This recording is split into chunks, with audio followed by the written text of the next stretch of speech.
name is Frank Sanders. I'm the head of the Telecommunications Theory Division at the Institute for Telecommunication Sciences, a laboratory of the National Telecommunications and Information Administration, NTIA, located in Boulder, Colorado.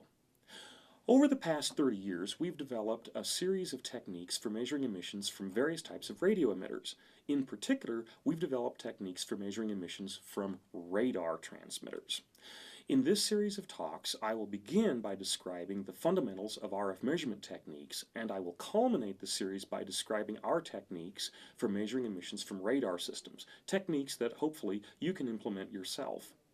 Accompanying this series of talks are notes available on our website and also NTIA reports that you may find useful. We hope that you will enjoy watching this series of videos as much as we've enjoyed producing them. I hope I don't make any terrible mistakes. What I want to talk about today is measuring power with a spectrum analyzer, and I'm going to switch back and forth between doing some work on the whiteboard and then looking at some actual signals on a spectrum analyzer. Some of the signals will be generated from a vector signal generator, which Brent Bedford programmed. Other signals will actually pick up from an antenna that is pushed up against a window out there, so we'll be able to see some actual live signals that way. So, the problem that I'm going to address that you're typically confronted with is measuring the power in some kind of a signal using a spectrum analyzer. And that problem in turn breaks down into two parts. One is to measure the power in the spectrum analyzer circuitry, and the second problem that you're sometimes confronted with is to then derive, I call it derive, infer, a field strength in free space. That is the strength of the signal in space, which specifically for our purposes will be the power that's transported through space per unit area, which is a little tricky. And I'll talk, when I get to that point, I'll talk about that. But the first problem I want to discuss is measuring the power in a spectrum analyzer circuit. So the problem that we're confronted with is that we have a spectrum analyzer which has been turned on, which is showing us power as a function of frequency, and we will assume that we're running the spectrum analyzer in a typical mode in which we have mixed the signal from an RF frequency down to an IF frequency. We have then run that energy through a log amplifier, so we've logged it. We've then run that energy through an envelope detector. Then we've run the energy through a low-pass filter called the video filter, and then we have run that into the spectrum analyzer's operator selectable detection circuitry, positive peak RMS, etc. Oh, and of course we've convolved it. We've convolved it with the IF frequency response to the analyzer. So, in other words, briefly, we have a front end on the analyzer, which is a variable attenuator, some kind of low noise preamplification and or pre-selection, a couple different mixing stages. We've gone through this several times, so I'm not going to belabor it. Then, typically, we have an IF tap point out where you can look at the down-converted signal without anything else having been done to it. Then, the IF filter section where you pick a filter that you're going to sweep across a spectrum, so-called resolution bandwidth in some analyzers. Then the log amp. This is where we turn the power values into decibels. Then the envelope detector, which I draw like a diode, which is where we lose the phase information. This is where the energy gets converted into an envelope and we lose the phase information. Then the low-pass video filter, and then into the so-called detection circuitry where you pick positive peak, negative peak, RMS, whatever. And again, we've talked about this before, so I'm not going to worry about that now. So the spectrum analyzer, of course, has thermal noise plus the noise generated by the circuitry inside by virtue of being powered on. And then, to pick the simplest of all signals, we have an impulse in the frequency domain, which in principle is arbitrarily narrow, and which in the time domain looks like a sine or cosine wave. displayed in time. And across this signal, we're going to move the IF response, which is some kind of a filter that typically has a sort of a Gaussian shape. So we move that across. And as we move that filter across, we find that as this signal that we're trying to measure just begins to move into the filter, we plot a power value on the spectrum analyzer display, and then as we move this over a little further, in fact, I'll plot the value right here. So we move this over a little further such that this is tuned right here. We plot a power value that looks like that, and then we tune on over here like this, where this is centered up. We get a power value that looks like this. Should have plotted that value a little higher. And so on as we move it across like that. And so what we see in terms of a shape on the spectrum analyzer is not the impulse in the frequency domain produced by the sine of the cosine wave. What we see instead is this envelope which looks like this, and so on across. And although using a filter like this, as opposed to using some other filter shape that could be wider or narrower, will give us a wider or narrower picture of the spectrum that we're measuring, on this kind of a simple sine or cosine wave signal, the total measured power, which is this value right here at the center, should be accurate under the following condition. The condition is that this signal power needs to be sufficiently high above the spectrum analyzer noise that we don't get a significant contribution from the spectrum analyzer noise when we make the power measurement. The problem that we have is that we're not only running the signal through the log amp right here, we're also running the spectrum analyzer noise through the log amp, and so the power value that we're measuring, P mes, is equal to 10 log of the sum of all the power values from signals and noise that are falling inside this bandwidth. Now, for example, if we had some signals in here, the power from those signals would likewise be contributing to the total power measured in this bandwidth, right here like this. And even if there are no other signals in here, at a bare minimum, we're contributing this noise power along with the power that we're trying to measure with the spectrum analyzer. So we're taking 10 log not of the power in that carrier, but the power in the noise, and the power in the signal we're trying to measure, etc., in that sum, like so. And so suppose, for the sake of argument, that we have a noise level in the spectrum analyzer that looks like this. Here's our little spectrum analyzer display, frequency versus power. And suppose that we've got a carrier signal like this that has an amplitude that just comes up to the same power level as the noise power in the spectrum analyzer. So we'll call this P signal, we'll call this P noise. And so the power that we measure is equal to 10 log of P signal plus P noise. And I've set them equal to each other, so that's equal to 10 log of 2 times the power in the noise. And so that is equal to 10 log 2 plus 10 log power noise,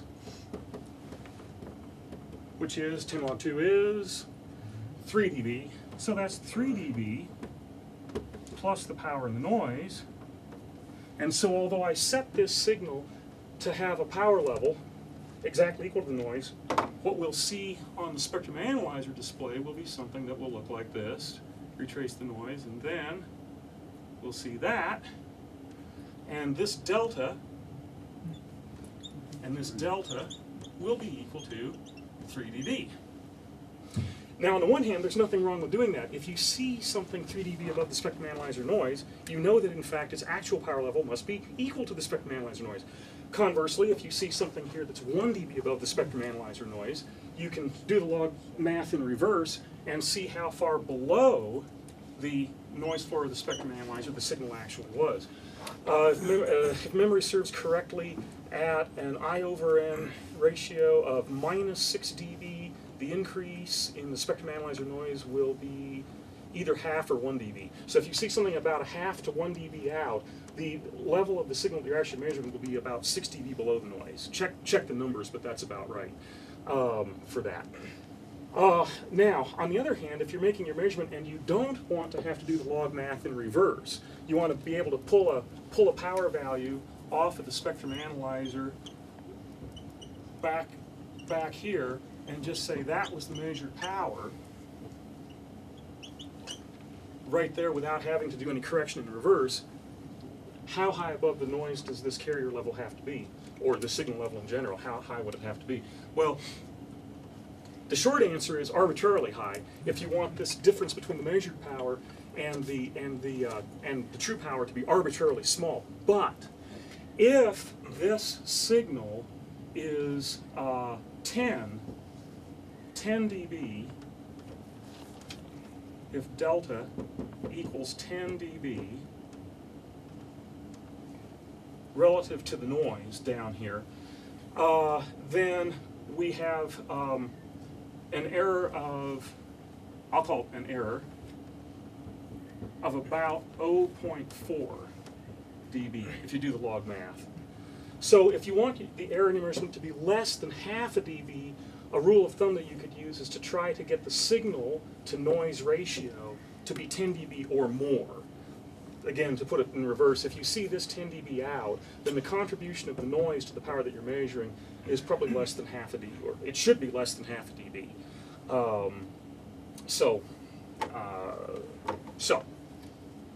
just something to keep in mind in terms of any power measurement that you do. But as I say, it's not that you can't measure a signal down here, but if you start to see a signal that's only a few dB out of the noise, bear in mind that you've got to do the reverse log arithmetic in order to figure out where the real signal actually was lurking. If in fact that much of a difference is significant. And 3 dB is half or double power, so maybe it is significant. Frank, in Yes. practice, what do you want that difference to be? I like it to be 10 dB or more, just in terms of the work that I do. 10 is good enough? In fact, I'll back up. Not back up, but you're raising actually a good question, Julie. The work that I am normally doing and that we're typically doing here at ITS is not what I would call, and I think not what NIST would call, metrology work. If someone's doing metrology work, they're worried about small fractions of a decibel on measured power. The work that I'm typically doing is with radiated signals, and even in a lab where we're not radiating, but we're working on hardline connections. I assume that the error in the spectrum analyzer instrument is at least on the order of plus and minus a dB anyway. So if I get this error down to less than half a dB, I figure that's becoming relatively insignificant compared to the error in the spectrum analyzer. If you're doing metrology work, it's a whole different story. And with radiated signals, it's worse yet. I remember working with someone many years ago. We were sitting about a mile from a half a mile from a radar, making some measurements, and I was worried because the measured power that we were getting was about 3 dB, different from what I computed we ought to be getting. And he said, whoa, with a radiated measurement like this, with all the uncertainties in the environment, the uncertainties in the radiation antenna pattern of the radar output, the uncertainties in our measurement systems, receive antenna and so forth, he said, if we're within about 6 to 8 dB, I'd say that's probably close enough to be realistic. And he said, if we're within 3 dB, we're dead on. And anything beyond that is just gratuitous. we're sitting at a distance from something. Well, because there are a lot of environmental factors if you're actually doing a radiated measurement. But yeah, so that's a good question. And of course, another way of putting it, the way a mathematician probably say it is, well, you want to get this signal high enough above the noise such that that error number, the difference between the number you're measuring and the actual number, is less than a certain amount, and you decide how much you want it to be. Half a dB, tenth of a dB, whatever. But you're probably kidding yourself with the kinds of measurements that we're typically doing if you're pushing it down to less than half a dB. Because the spectrum analyzer's uncertainty is probably plus and minus a dB anyway. Maybe more, but probably not better than that. Teresa. Oh, Frank, you've also showed another thing. You've got error in cable, error in connections. And connectors. Basically, you just want to get the error so that it doesn't significantly raise errors in the system. Exactly. So you want this error, so Teresa, your comment is, and I agree, is you want this number to be small compared to the other errors in your system, the other uncertainties in your system. Yeah. And again, how small it needs to be is, depends. We have a leftover. It's all right. We'll cover this in another topic, in another talk at a later date. How to adjust your dynamic range. How much gain is enough without being too much. And how low you want your noise figure to really be. But that's another movie for another day. Okay. Now, the example that I used up to this point is a carrier wave, and we'll look at some carrier waves on the spectrum analyzer here shortly. But the next problem that we have is, what if we are trying to make a measurement on a signal which does not have its energy contained in a single frequency or a very narrow frequency range, but rather we're trying to make a measurement on the power in a signal which has some kind of spectrum energy distribution, which I'm going to draw to look something like this. Like so. So this is our signal that on which we're going to do measurements. Signal to be measured. Okay. And we again have our convolution function that we can slide across here. Going to slide the convolution function across. And unlike in the earlier case, we see that as we slide the IF filter across here, there are a lot of places where the IF filter width is completely inside the signal that we're trying to measure, like so. And bear in mind that all of the energy that we can get in our measurement system, which will be plotted when the filter is sitting here like this, as a single data point on the spectrum analyzer, is going to fall inside that window. And so, of course, by default, anything outside the window here is being excluded from the measurement. And so if someone says how much power is in the signal, and we're trying to measure that signal with a bandwidth that's narrower than the signal, we can't measure the full power in there. We'll get some kind of a reduced power level reading. If we're moving this filter across this spectrum, what we would see, of course, would be a spectrum picture that would look more like, it would be a little wider, but it'd be reduced in amplitude like that. Like so, and so we can pull a power value off over here, but that's not the full power in the signal. So we say, okay, well, let's go to a wider bandwidth, and we can do that. And if we have a bandwidth that is sufficiently wide to completely encompass, or virtually completely encompass, the energy inside the signal to be measured, now we're integrating all this energy across here. Now in that bandwidth, we can get a reasonably accurate total measured power in the signal, like so. And again, we'll look at that on a spectrum analyzer in a minute. So again, fairly straightforward in terms of just get the bandwidth as wide or wider than the signal that you're trying to measure.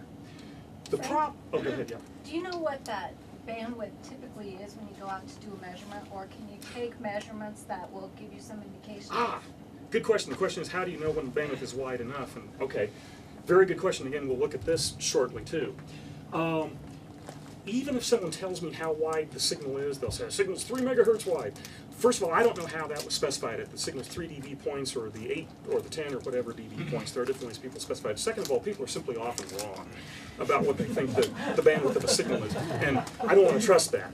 So, with that said, a really cool thing to do is to, in fact, start looking at the signal in some bandwidth, just pick one that you think is somewhat narrower than the signal's bandwidth, and then keep widening the bandwidth out until you no longer see an increase in measured power.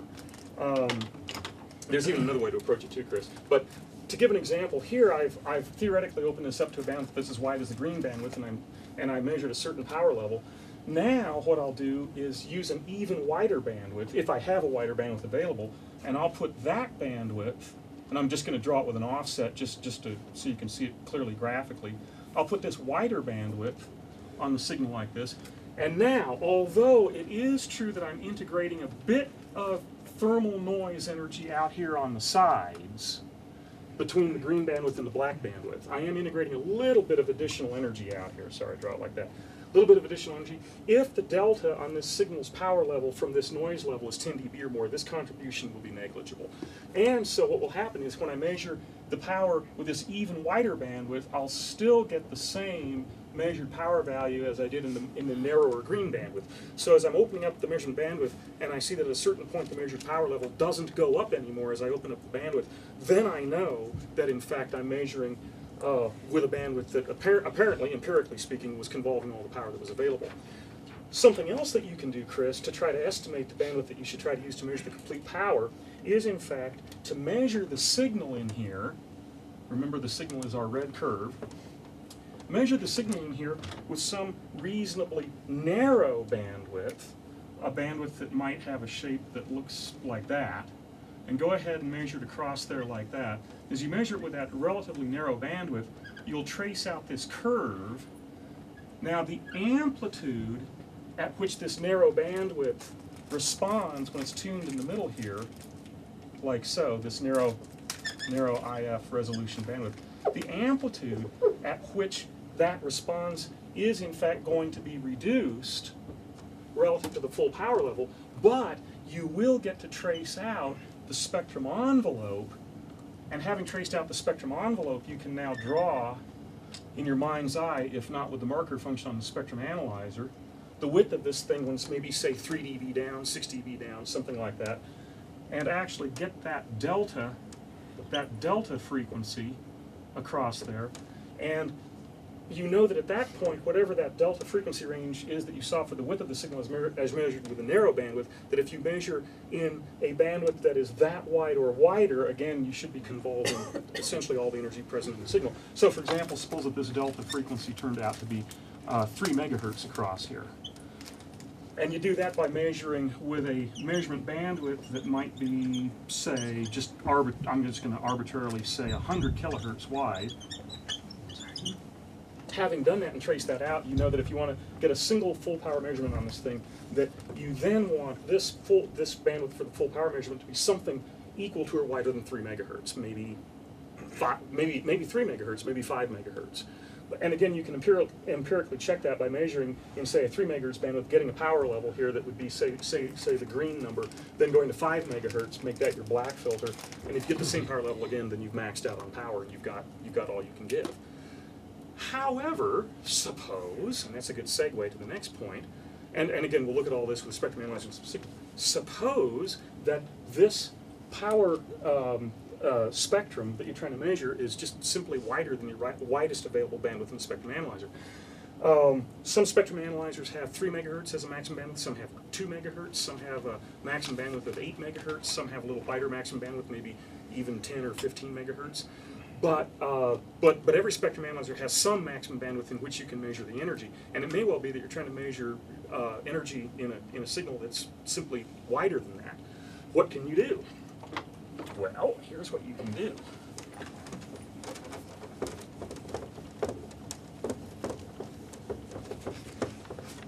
We'll imagine the case where we've got power distributed across some pretty wide frequency range, and the widest spectrum analyzer bandwidth that you have available is maybe, say, that wide. And then you have some narrower bandwidths available. You've got a bandwidth that looks like this. And we'll do a blue one. We've got a bandwidth that looks like this. And these are your 3 widest bandwidths that you have available. Okay, you're going to measure some amount of power in this bandwidth, and I'm going to plot this. I've drawn this a little bit suggestively.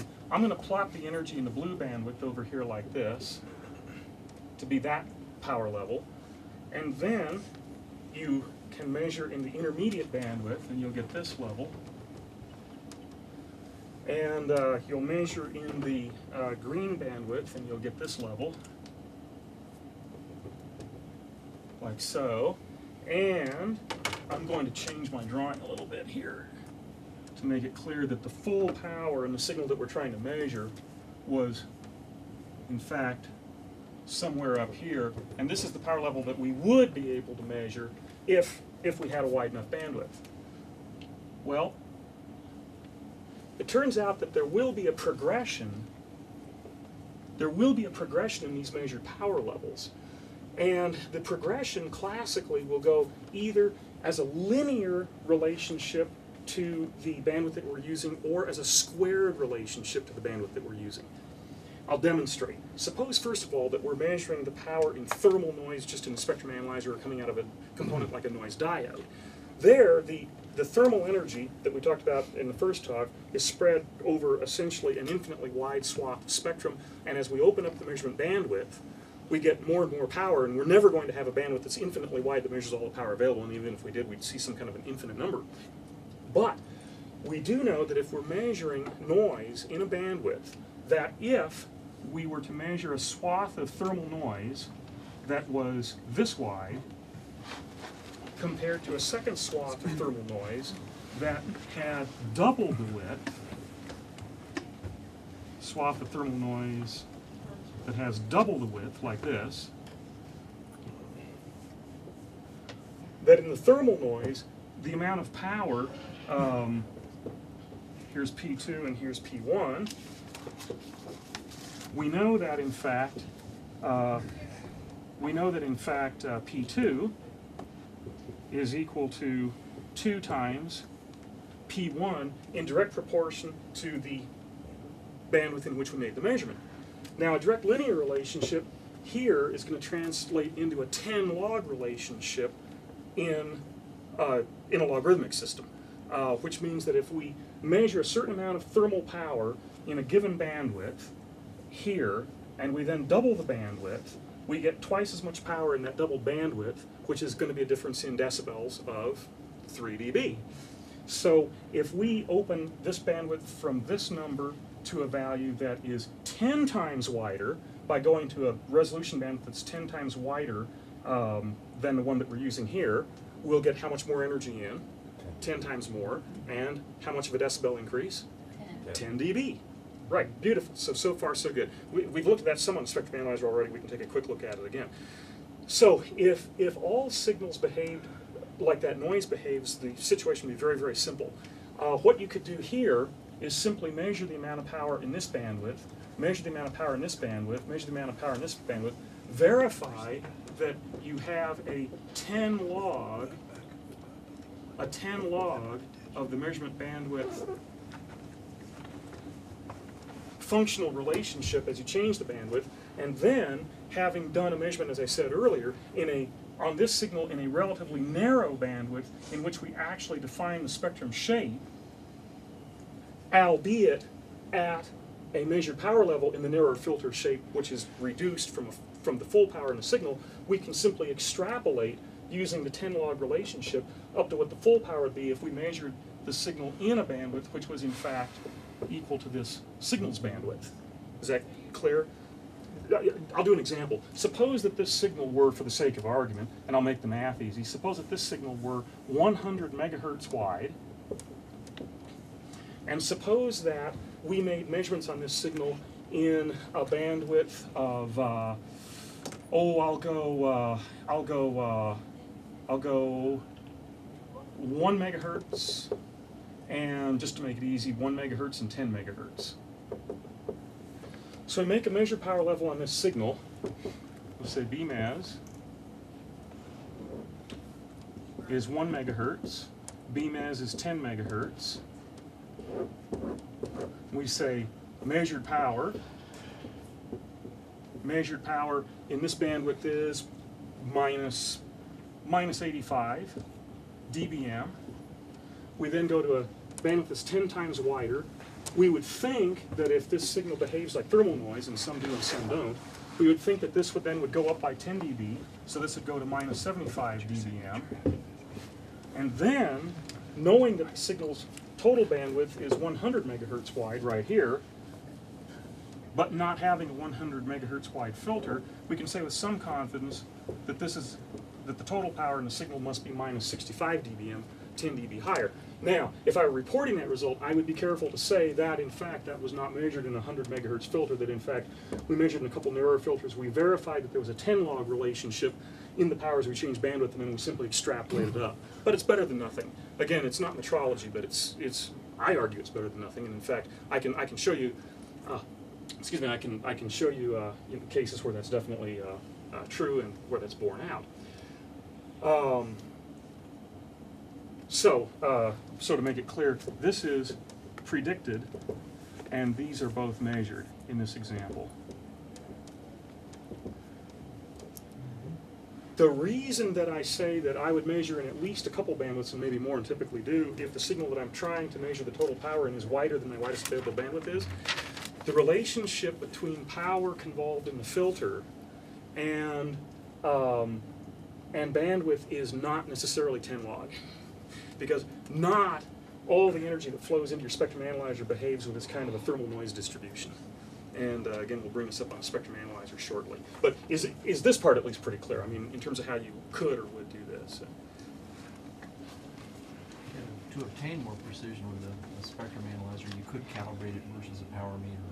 Yeah. Oh, and by the way, speaking of power, you mentioned an important point about there are power meters available. And so, in fact, someone might say, well, how about, why are you doing this? Just use a power meter.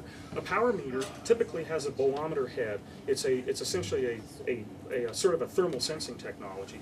Works at radio frequencies, and it is extremely wideband, and it will integrate across a very, very wide frequency range. Well, here's why. That will only work if, in fact, the only signal that is getting energy into the bolometer head is, in fact, your signal of interest. If you have a generator on a test bench and you know that the only thing that generator is sending out is a signal that you want to measure, you can do that. So doing that in a closed line system between the power meter that you would have here instead of a spectrum analyzer and the generator, that'll work. But oftentimes, for our purposes, we're looking at power and radiated signals in a spectrum that's occupied by lots and lots of other signals. In fact, a spectrum in which, although this may be our desired signal that we want to make measurements on, there's a signal right next door that's 30 dB higher. And if you put the bolometer head on and you try to measure this, guess what power you measure? Well, you measure that. Because if this signal is 30 dB higher than that signal, that's 1,000 times more power. The only power you're going to measure is that power right there. So again, it depends on what you're doing. If you've got a metrology lab and you can control everything you're trying to measure, then in fact you could put a bolometer head on there and get a very precise measurement.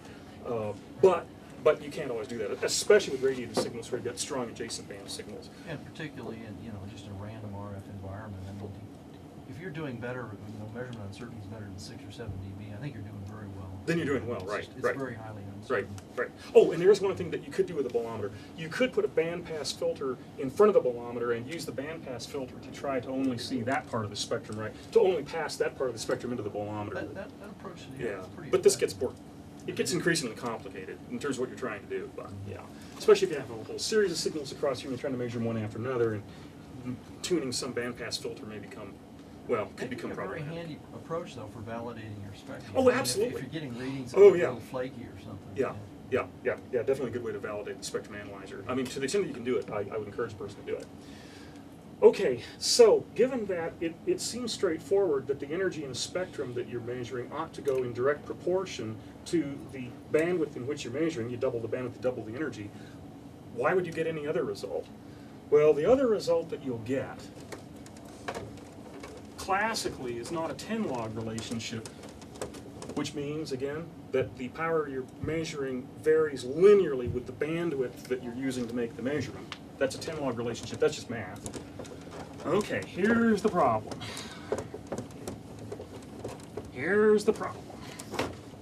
You do something that you think is incredibly simple. You build a generator over here, and this signal generator produces a sine wave, like so, on some frequency, f, and you build a wall that's infinitely high, that's impermeable to radiation, and you put a hole in the wall, like so, and in front of the hole in the wall, you put a shutter. And then, every so often, you drop the shutter down to a position down here, you take the shutter away, and you let some of this energy flow through, and then you put the shutter back in place again. So you don't modulate anything here, you leave the signal generator alone. Quote, and I love this quote, all I did was, I opened the window and I closed the window, and what I was left with was a pulse of RF energy like that that's just flowing through space, or flowing in the circuit, either way. That's all I did.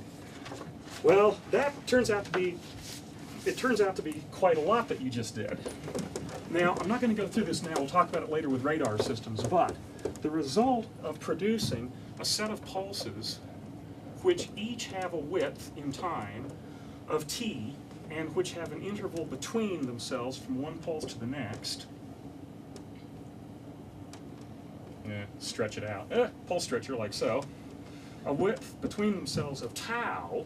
So we have a whole set of these little pulse packets. We open up the window and close it over and over and over again. We do it regularly, like so. We open it for length of time t, then we close it for length of time tau, then open it for length of time t, close it for that. So, quote, all we did. The result of that is to produce a power spectrum. Right. Yeah.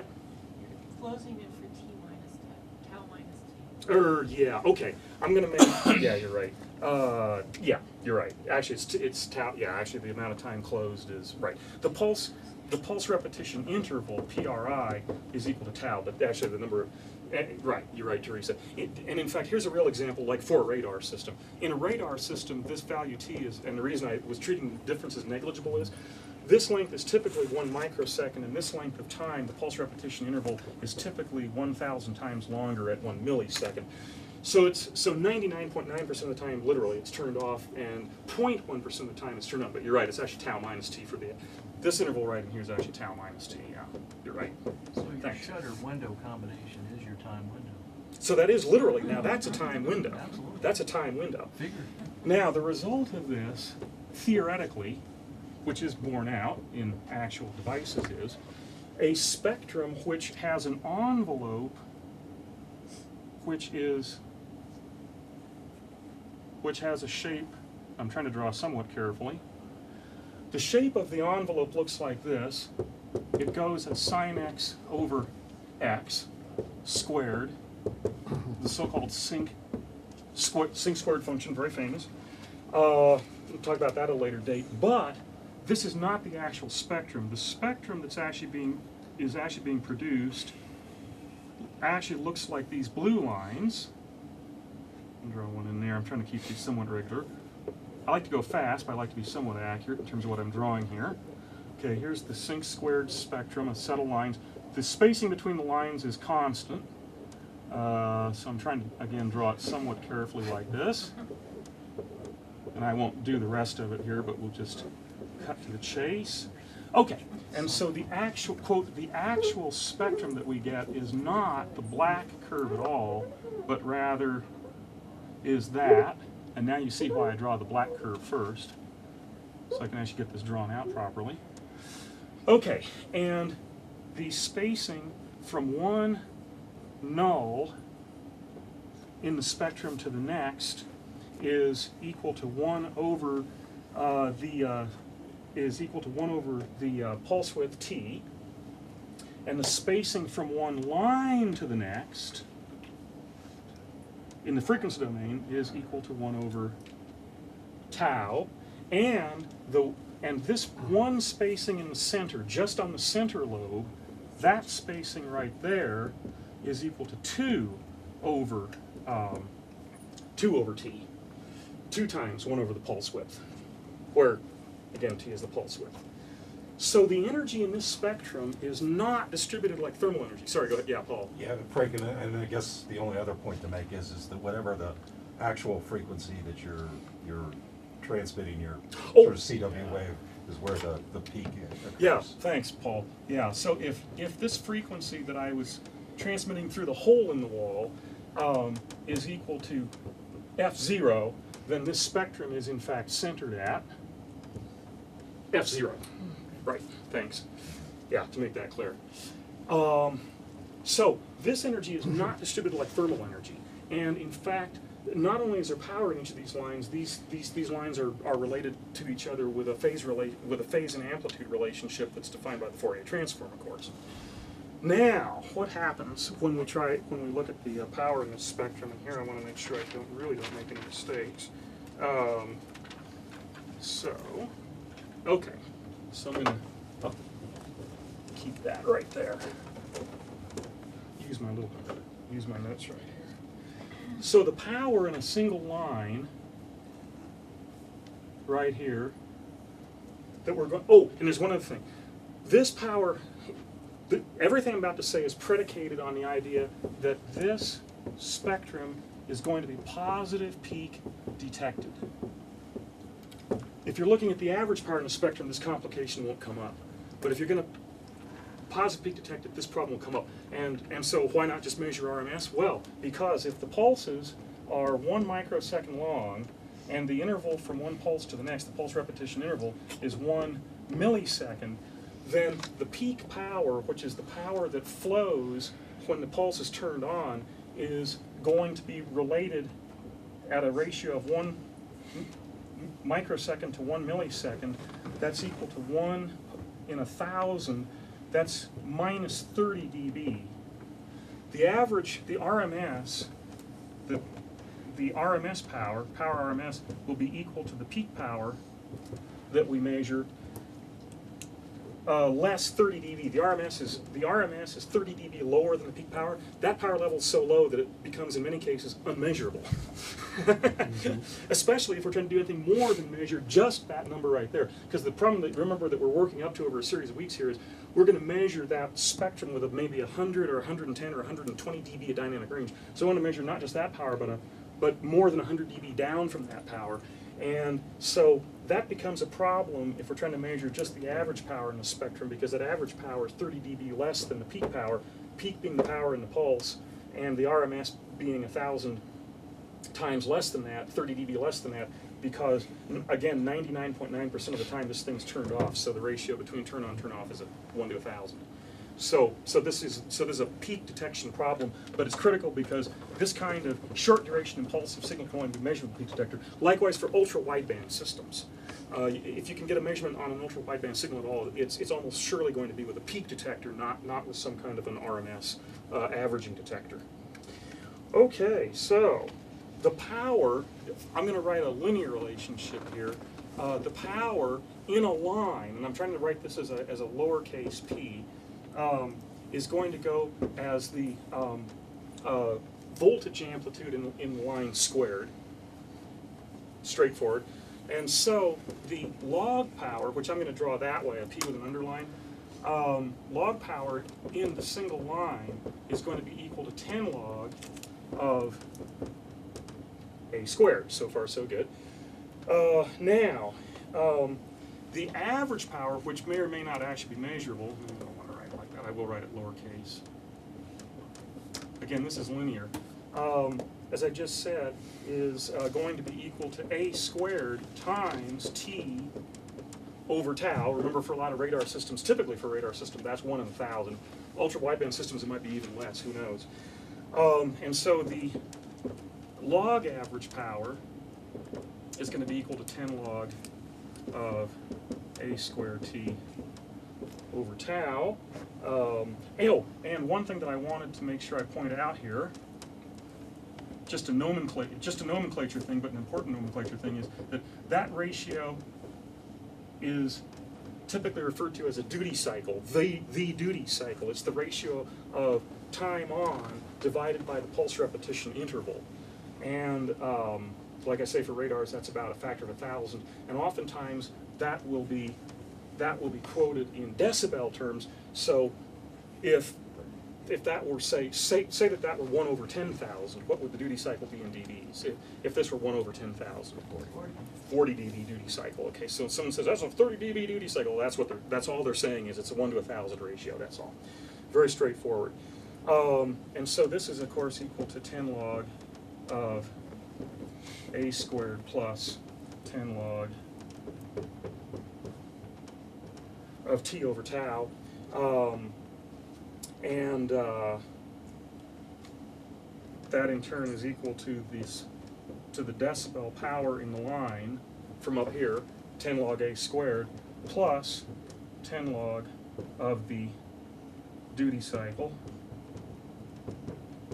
Now bear in mind that although we're adding 10 log of the duty cycle, this value is a negative number. So we're adding it, but it makes the average lower than we would otherwise have. So that's a negative number. Go ahead and erase this.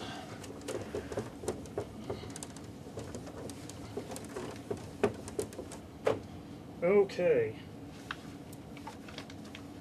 And so the peak power, peak detected, this is with the peak detector.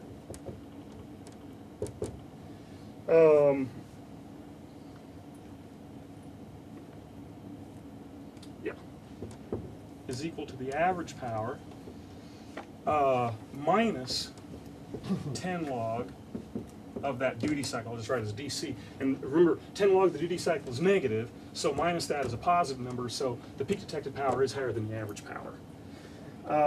And that is equal to this log power, the decibel power in the line, plus 10 log DC minus, that's the average power here, just expand it out like that, minus 10 log DC.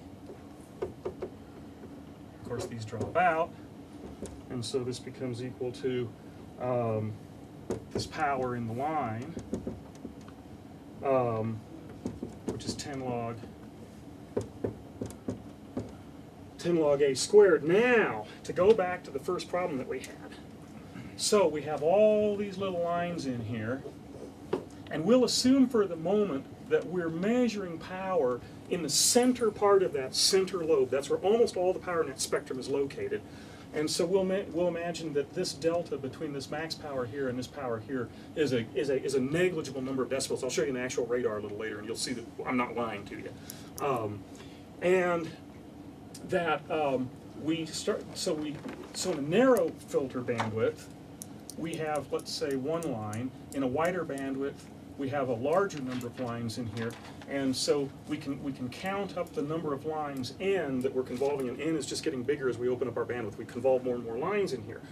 So given that the peak detected power in this is the power in the line, 10 log A squared if we're looking at a single line, then if we're looking at a whole set of lines, this peak power is going to be equal to 10 log of n times A squared, because the number of lines we'll imagine does go up linearly with the, I'm sorry, it's NA.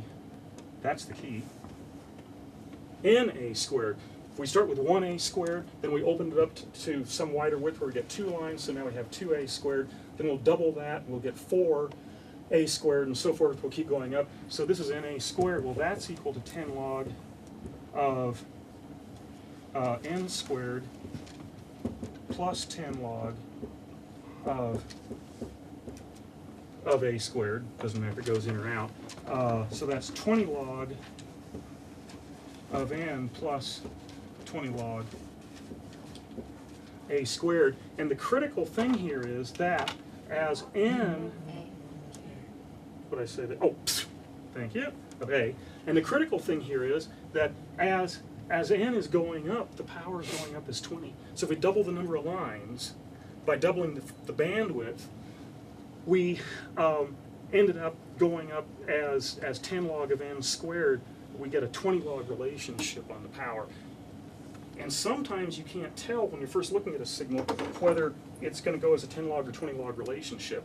If a signal behaves in a certain sense as thermal noise, if it's got a distribution that would look something like thermal noise, we'd expect a 10 log relationship. Other signals, if the energy is distributed in a set of spectrum lines, we're going to expect to see a 20 log relationship.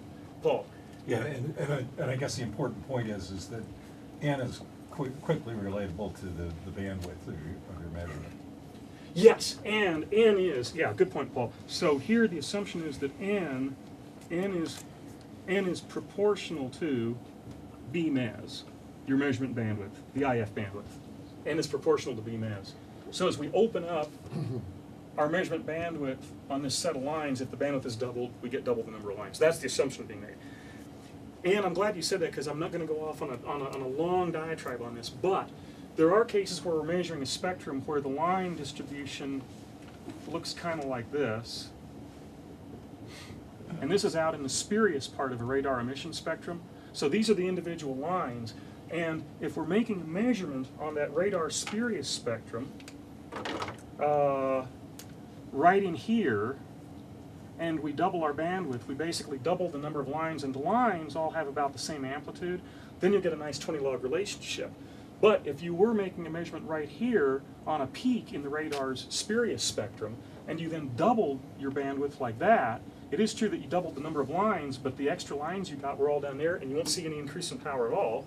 And conversely, right in here, if you had a bandwidth set like this on some low amplitude lines, and you doubled its bandwidth, like so, to double the number of lines, these lines have substantially higher powers than we did in that little notch in the spectrum, and you'll see power go up at a rate that's faster than 20 log, which makes it look like we didn't conserve energy.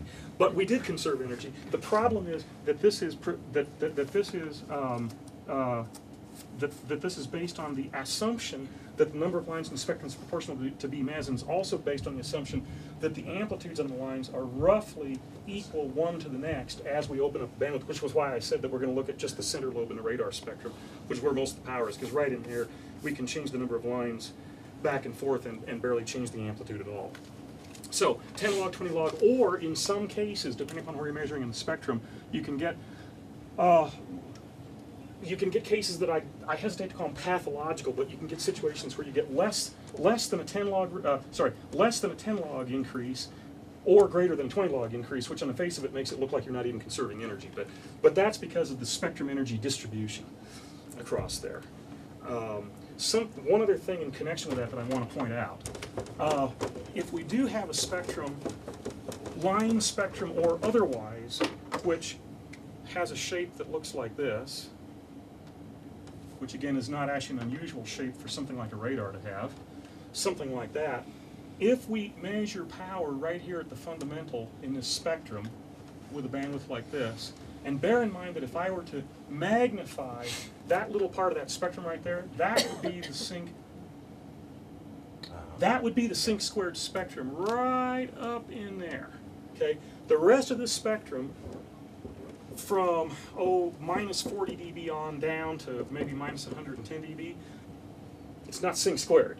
The sync squared spectrum drops down in here like this, and the rest of this is due to the behavior of the radar transmitter tube. So if I'm measuring the peak power in the radar, I'm going to measure it right up in here, and there I can get what amounts to an absolute power measurement on the total power coming out of the radar. Technically, there is a little extra energy coming out of here, but these are at amplitudes that are 40 to 100 dB down from that, which means a 10,000th to a factor of 10 to the 10th, yeah, lower, which is a negligible power contribution. And so here, if I open my bandwidth that I'm using to make my measurement up, if I open that bandwidth up a little bit, I won't get an increase in measured power if I'm measuring right up here at the fundamental. But if I'm measuring out here in the spectrum and I measure in wider and wider bandwidths, no matter how wide I make the measurement bandwidth, no matter how wide I make that bandwidth, I just keep getting more power, essentially infinitely. And so out here, I'm getting a measurement on spectrum power density. That is, a power density in the spectrum. I'm measuring, in effect, power per megahertz. Whereas here, at F0, I can get what amounts to a total, or dare I say absolute,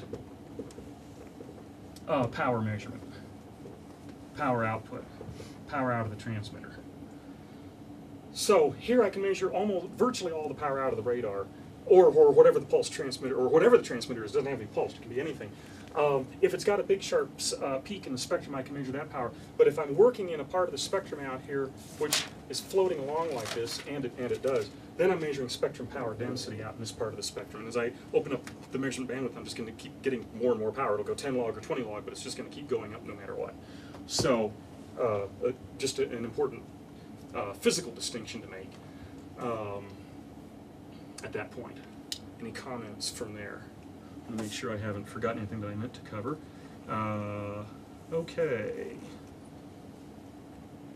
Okay, so the last thing that I want to cover is converting from power in a circuit to radiated power in space. But with that said, first let's look at some local radiated signals, and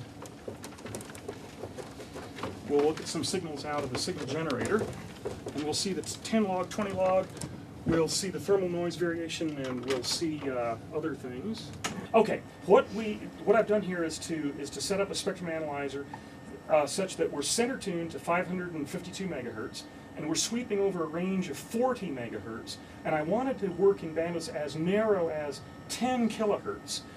One of the first things I did was, knowing that I was going to look at some narrowband signals in here, I wanted to make sure that every display bin on the spectrum analyzer can correspond to at least one measurement bandwidth, but not more than one measurement bandwidth. One measurement bandwidth or less. That is to say, if I split up a range of 40 megahertz into 10 kilohertz chunks, how many pieces is that? Well, 40 megahertz divided by 10 kilohertz is 4,000. So I set the number of display bins to be equal to 4,000, so that I know that on each display bin across here, even a bandwidth as narrow as 10 kilohertz, I'm going to get an actual measurement in that bandwidth on that bin. If I set this to 1,000 points, then I'm not going to be able to make good on that. So just something to be aware of. Now, the signals that we're seeing are three. The first signal here is an analog, so-called NTSC television signal. The second signal in here is a second analog signal, and we're only seeing one of the carriers in it. The third signal here is a digital television signal, and these have different energy distributions inside. And so I'm going to display these. Now, I'm using peak detection. We've selected peak detection over here, and initially I'm just going to do a max hold on this system. So we're in a maximum hold trace mode. We've talked about that, so we know what's going on there.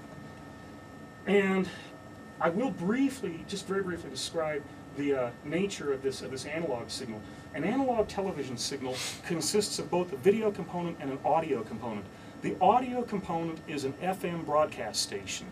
In theory, you could put it completely aside from the video. In fact, that's why you can lose audio or video on your television and still see the other one. The FM broadcast station is by itself over here.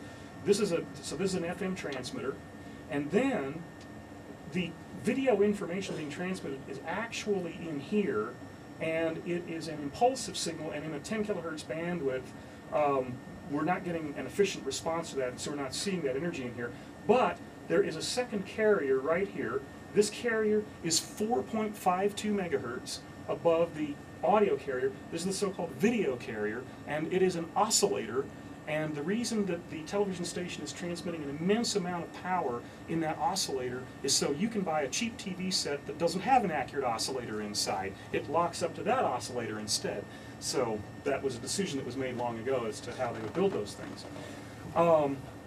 And so we're getting a certain amount of power. Now, although there is a non-zero bandwidth to the audio, it's what, Paul, maybe in the 3 kilohertz, maybe 10 kilohertz wide at the most?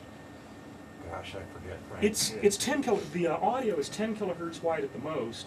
The video is an extremely narrow signal. So in a 10 kilohertz measurement bandwidth, we're actually convolving essentially all the energy in that carrier and all the energy available in that carrier. I thought the video carrier was a little broader, wasn't it? There's a little width to it, but not much. It's supposed to be 200 kilohertz. It might be, not 200 kilohertz. Well, doesn't the FCC say that you're supposed to measure the video carrier in a 200 kilohertz bandwidth? They may say that. Signal? The FCC may say you're supposed to measure in a 200 kilohertz bandwidth, but that would, my guess is that just ensures that you're getting all the energy in that bandwidth. In fact, we'll check it. We'll see if we are in fact getting that energy. We'll go to view to freeze that trace right there. And we'll worry about the digital signal in a second, but I just want to look at the analog signal at the moment. Now, we'll bring up a second trace in a wider bandwidth. I'm going to take the bandwidth now, the resolution bandwidth, up to 100 kilohertz, so it's 10 times wider. And now, we'll start a second trace. We'll start it clear writing, and we'll do a max hold on it. Now, having gone to a bandwidth that's 10 times wider than the first bandwidth, what happened to the thermal noise? Went up 10 dB, so that energy is running in direct proportion in terms of the response to the spectrum analyzer, the spectrum analyzer's response is directly proportional to the bandwidth on thermal energy, as expected. Over here, on the other hand, we're seeing on these two carriers, and I'll do a view on trace 2 and then I'll blank it. Watch the blue versus the yellow. Hopefully the two are identical. Yeah. Blank, view, okay. So we change the bandwidth by a factor of 10, and we get absolutely no difference in the power level measured in those two carriers. So we know that all the power in those carriers was less than 10 kilohertz wide. I mean, we might even suspect it's even a lot less than that, but we know it was within 10 kilohertz because when we opened up the measured bandwidth, we got no additional power on either of those two carriers. However, the 100 kilohertz bandwidth did give us a little more effective or efficient response to this impulsive video signal information that's contained between the two carriers. Over here, we're still just seeing the one carrier out of this distant TV station. Now, come on over to the digital signal. The digital signal is slightly wider at its 3 dB points than the analog. The analog between these two carriers is 4.52 megahertz wide. This signal in here is 5.5 megahertz wide, just a little wider, not much. But we see two things, that there is a component in here which is a little carrier. So even in the digital system, they've still got a little carrier in there that they're using. And we see that when we change our bandwidth by a factor of 10, how much did that go up on the digital signal? Factor of 10. So here we were measuring a spectrum energy density in 10 kilohertz. As we'll see, we're still measuring spectrum energy density in 100 kilohertz. But we know that the signal bandwidth now is 5.5 megahertz wide. I'll actually demonstrate that to you. In fact, marker normal. It's a little slow to get it over there, but I don't have a lot faster way to do it. There is a reason I'm going to get this bandwidth so you can take note of it. Okay, close enough. And then delta, and the bandwidth is, and it's a pretty sharp roll-off, so I'm not too worried about 3 dB points or anything like that. I'm sorry, I said 5.5, it's 5.4. All right, 5.4 megahertz wide. This is 4.5 megahertz wide, so keep in mind two different numbers there. This did go up 10 dB, so that was a 10 log ratio, so the energy went up in proportion to the bandwidth, so far so good.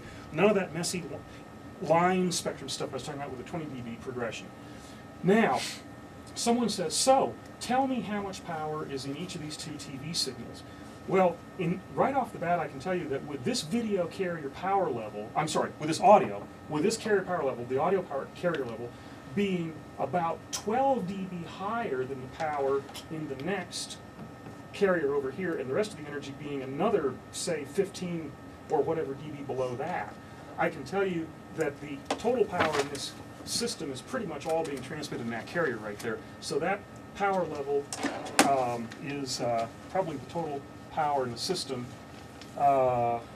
which is marker normal, which is minus 70 dBm. And we'll check that later, but remember that probably the total power there is minus 70 dBm. On the other hand, over here, we're seeing an increasing power level. In order to convolve all the power in this signal over here, we're going to need a filter that's about 5.4 megahertz wide. Now, this spectrum analyzer can do that. Some spectrum analyzers can't, especially older models. So I'm going to bring up a third trace, and I'm going to start clear writing on it, and I'm going to set up a bandwidth not of 100 kilohertz, but yet one more decade wide. I'm going to go to a resolution bandwidth of 1 megahertz, like so. And again, we'll do a max hold on that. Okay, let it run. Let it grow a little bit. Okay, and then we'll view that. Okay, we'll view that. View just means freeze the display at that point. So what happened? Again, no more power here. We're still getting that minus 70 level. Reference level's minus 40 at the top, 50, 60, 70. Yeah, that checks out. We are seeing the effect of convolving that narrow carrier with a 1 megahertz wide bandwidth. The bandwidth, by the way, is given at the 3 dB point. So if you come down to 3 dB and measure that, you'll see that that's a megahertz wide. Now, like the hunt for the white whale, we're going to see if we can get all the power in this thing, but we'll also look at how we could have extrapolated up if we didn't have a wide enough bandwidth. I'm now going to get rid of the yellow trace down here because I've only got 3 traces available. So I'm going to go to trace 1, clear right, and I'm going to go to a bandwidth of not a decade wider, but just merely a bandwidth of 3 megahertz. We'll do maximum hold on that, and the bandwidth of 3 megahertz. And now we see that in the 3 megahertz bandwidth, we're, of course, not getting a 10 dB increase, but that's because we didn't go up by a factor of 10 in bandwidth at all, of course.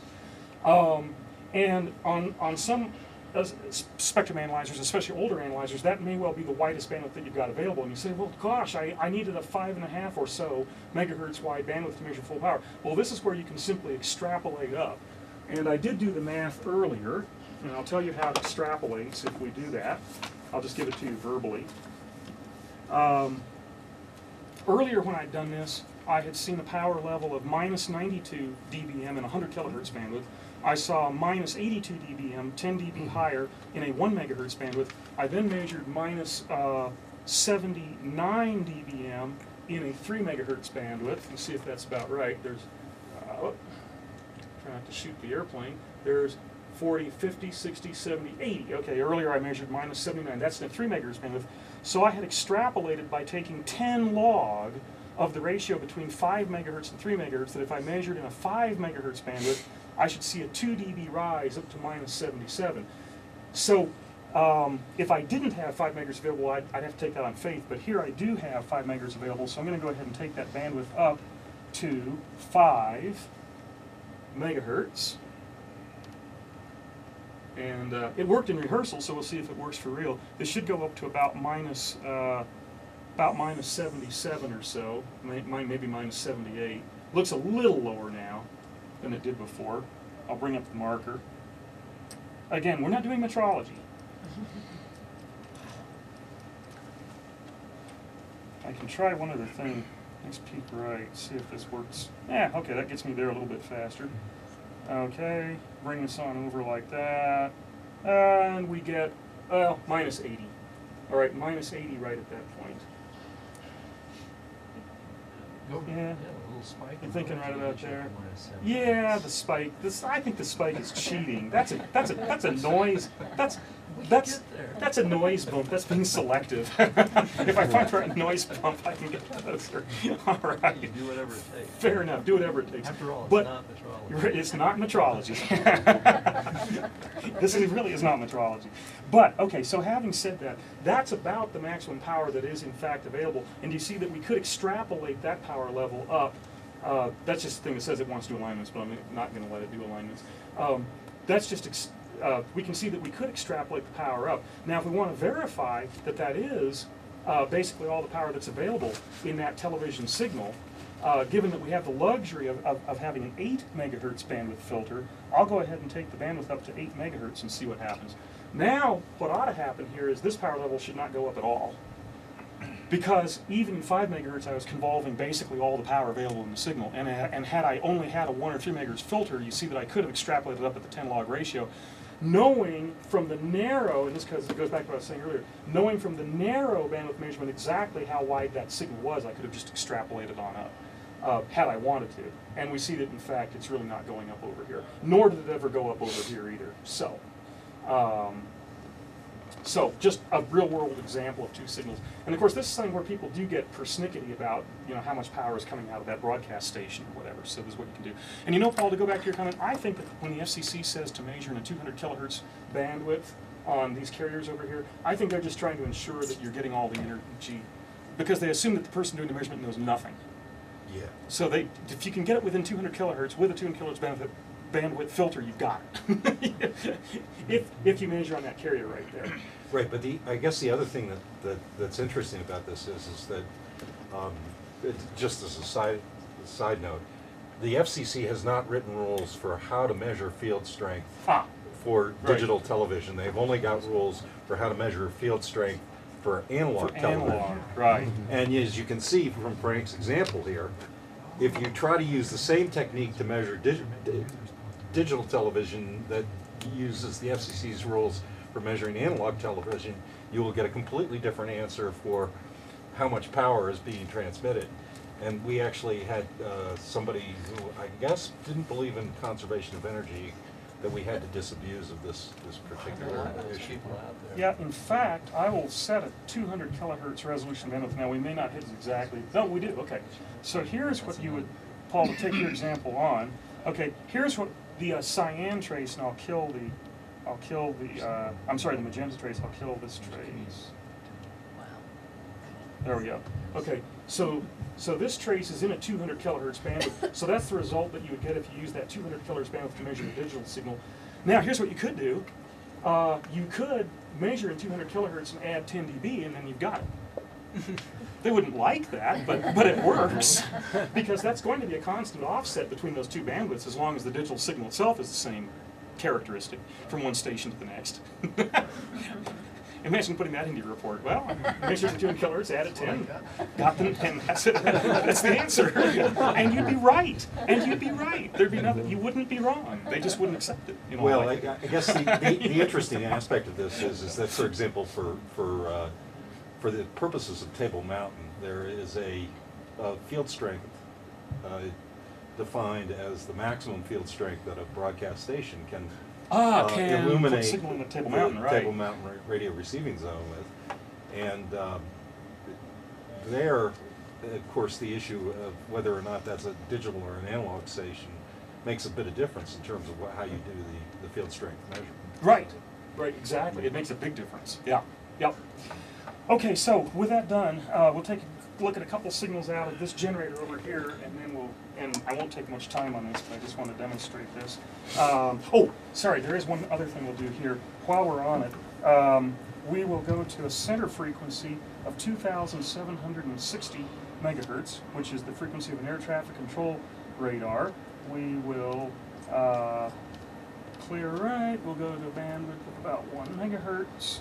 We'll go, now, I'm going to go to a span of 0 hertz, so we're going to look in time. So go to a span of 0 hertz. We're still peak detecting, yep. And we'll do just do a max hold right here. And what we're seeing in here in time are pulses coming from this air traffic control radar, which is tuned to this frequency. The radar is either a DIA or Platteville, and I'm not sure which of it is. It's called the ASR9, Airport Surveillance Radar Model 9. Jeffco has no radar. They get a bright scope display, which feeds from a radar, but they have no radar. And here we're actually seeing the pulses coming out of the radar in the time domain. I am going to, in fact, slow the sweep time down so that we don't see individual pulses, but rather so that we see a trace. Clear right. Sweep time of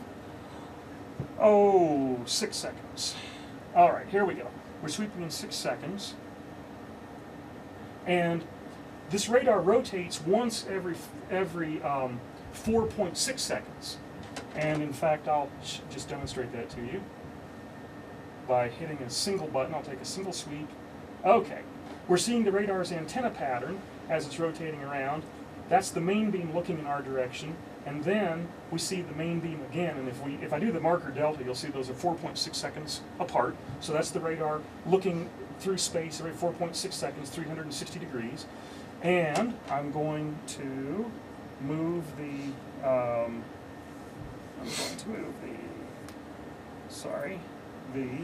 we go. I'm going to move that picture down to the bottom because it's in my way. All right, we're going to measure this power level now. This is a pulsed signal that this radar is producing, and so in a 1 megahertz bandwidth, which turns out to be equal to 1 over its pulse width, as it turns out, so I know it's about 1 megahertz wide at the fundamental, we get a power level that is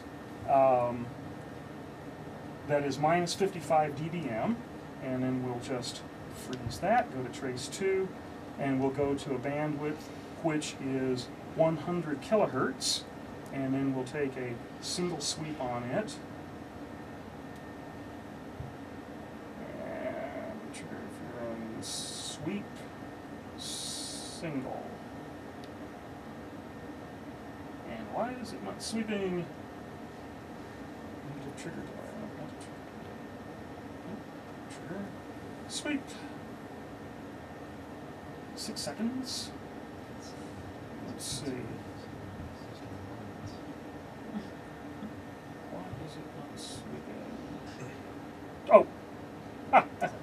My mistake. Trace 2, clear right. Now it'll sweep. Yep. It was, of course, doing what I told it to. All right. I just caught the radar at a different point in its rotation. by inspection, we can see that changing the bandwidth from 1 megahertz to 100 kilohertz, which was a factor of 10, dropped the measured power by 1, 2 vertical divisions, 10 dB per division, dropped to 20 dB. So that's your 20 log progression on the pulsed signal. And that will not necessarily be true if we're tuned into a spurious part of this radar spectrum, but at the fundamental we get the 20 log progression, and that's because the energy is distributed in these coherently coupled emission lines instead of just being randomly distributed like some kind of thermal noise. So we see that there. Now, lastly, we'll go to, I'll kill this, go back to trace 1, clear right, center frequency 6 gigahertz. And now we'll bring up a signal which is of an unknown characteristic. And this is coming out of our signal generator. This is one of the signals that Brent Bedford programmed for us. It's a mystery signal. So you didn't divulge any details? Yeah, I'll tell you in a second what it is. But I'm saving the best for last. Okay. Sweep continuous. Sweep time. We'll make the sweep time automatic. And I'll just make the sweep time smaller. Okay, and then we'll bring the amplitude up on this to minus 30 dBm. Actually, that's a little high. We'll make the signal power level minus 50. Okay. What's going on? Don't like this. A couple things are behaving oddly. We'll just do it this way. Amplitude attenuation, 0 dB, center frequency 6 gigahertz, bandwidth 1 megahertz, span range 0 hertz, detection positive peak. Okay, and that should be working and transmitting. Oh, it is. Open up the span, Frank. There we go. Sorry about that. I was in a 0 hertz span. Okay. Now, in fact, I'll make this amplitude minus 30. Give ourselves a little more amplitude here. Okay. So here's a sort of a mystery signal, and someone says, "Tell me how much power is in this signal," and I don't know anything about it. Actually, I do know very little about it. So first thing that I'll do is set this up with a measurement bandwidth, which is, say, 300 kilohertz. And I noticed that the power dropped a little in 300 kilohertz anyway. And I'll just do a maximum hold on this, like so, quickly, and view it. And this is a 20 megahertz span, so it's 2 megahertz per division, and this thing is about roughly say 4 megahertz wide or so. So I know that if I measure this in about a 5 megahertz bandwidth, I'll get the total amount of power available. And so we'll go to trace 2, clear right. We'll go to a bandwidth of, stepping up here from 300 kilohertz, we'll go up to 1 megahertz. We see an increase. And then we'll go to 5 megahertz. And we saw somewhat of an increase. Now I'll go up to 8 megahertz. That shouldn't go up anymore. Oh, it didn't. Okay, go back down to 3 megahertz. And in fact, even going between, say, 3 megahertz, max hold, view, even going from a resolution bandwidth of 3 megahertz here up to a resolution bandwidth of 5 megahertz, it's a negligible increase, slight increase in the amount of power, but negligible. We know the actual bandwidth of the signal is about 4 megahertz wide. So, so we can make our measurement that way and freeze it, bring up the marker, do a peak search on the marker on trace 1 blank, trace 2 blank.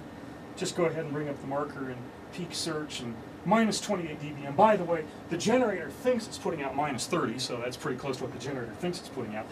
There is another problem that I hadn't mentioned earlier that can come up, and I'm going to bring it back here with trace 1, and I'm going to do trace 1 in a more narrow bandwidth, and that is that, do it like that,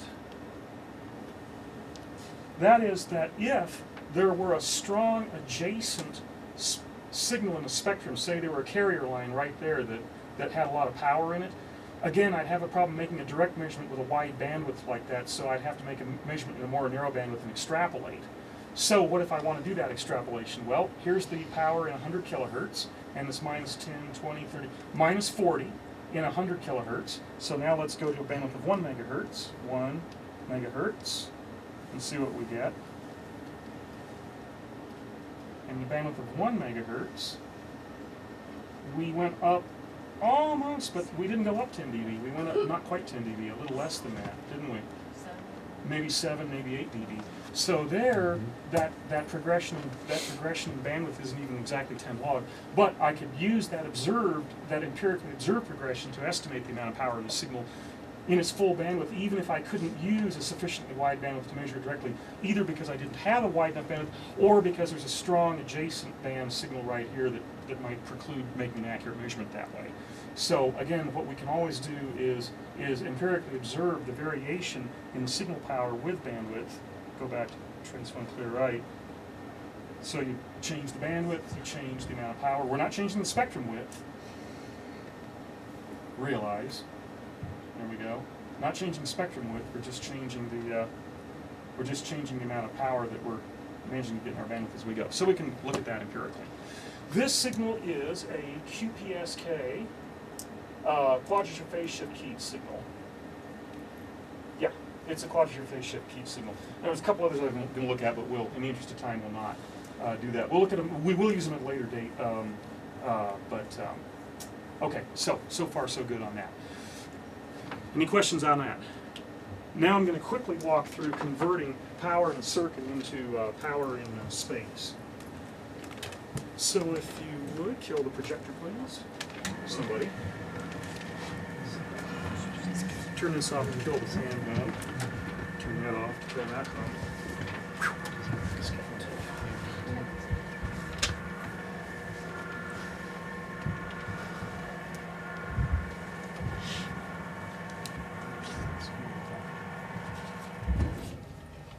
Okay. All right, now someone says, so, smarty pants, you measured the power in the circuit in this bandwidth. You went through all these gyrations. You found out that there's this much power. It's a number like, say, minus, like on one of these signals we just measured, we'll say minus 80 dBm in a 1 megahertz bandwidth, which we'll say was the full bandwidth. At a frequency of, and I'm just going to make the math simple for later on, I'm going to say it's 100 megahertz. F equals 100 megahertz. And we made our measurement with an antenna sitting here, in space, which has some kind of a directivity pattern around it. If we were to rotate the antenna down so that we're looking at it end on, we might see some kind of a directivity pattern that might look like this. And in fact, if that's the cavity back spiral that we were using, this is not very well drawn, but it's not very well drawn at all. It's about a 90-degree beam width right there. There we go, about a 90-degree beam width.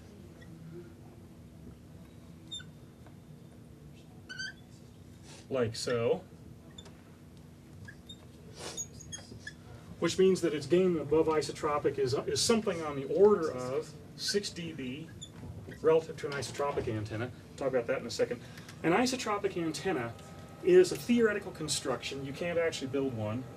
Imagine that the isotropic antenna is a sphere and that it is able to perfectly couple energy from space into itself or out of itself, either way, equally well in all directions, hence the term isotropic. And we'll measure this pattern of any real antenna relative to this equal direction antenna. And so the cavity back spiral antenna should couple in signals at a level that's roughly 4 times higher in linear terms within its beam than the isotropic antenna would, because it's only looking through about a 90-degree sector, and we'll assume that this is also in 3 dimensions and all that, just to make it easy. So 6 dB, gain just means that geometrically we're looking through 1/4 of a complete sphere of some sort. So here's our isotropic antenna. As I say, you can't build one. I thought about how you could build one. I think if you heated a sphere and made it look like a black body and threw it into space, it would behave kind of like an isotropic antenna. There'd be no asymmetries, for example, no messy feed points where this thing feeds into a circuit or anything like that to mess up its isotropy, but then you couldn't really use it for anything, so it was useless. One antenna that people use which is not useless, is a dipole antenna on a ground plane. Actually, I'll draw a bigger ground plane, a dipole antenna, and it can be shown theoretically that the dipole antenna gain should be equal to 2.1 dB higher, that is dB relative to isotropic, higher than an isotropic antenna. And you can build dipoles. So among other reference antennas, a dipole antenna can be used as a reference, because if you can measure the gain of something relative to the dipole, you can then make a 2.1 dB adjustment, and you know what it should or would have been relative to isotropic. Just an aside on that. Oh, didn't mean to erase that part. Minus 80 dB, and we'll come back to that at a frequency of 100 megahertz.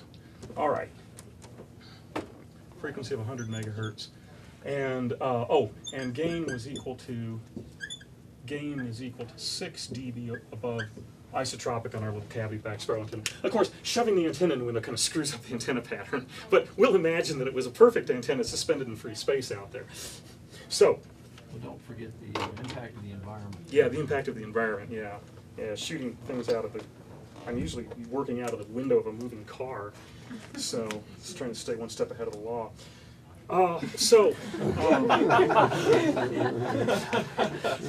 Camera's rolling, Frank. I mean, NTIA would never do that. Remember too that the energy that we're measuring in space is all the energy that's flowing through some area, some unit area of some sort, and that we're going to measure the amount of energy per unit time per a unit area. So you can imagine this energy, radio energy, actually flowing through some unit area right here. And so energy per unit time, of course, is power. So we're measuring in space power per unit area. Power is proportional to V squared.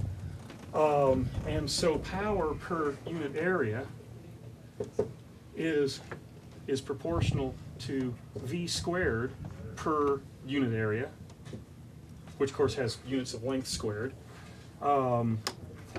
Length squared.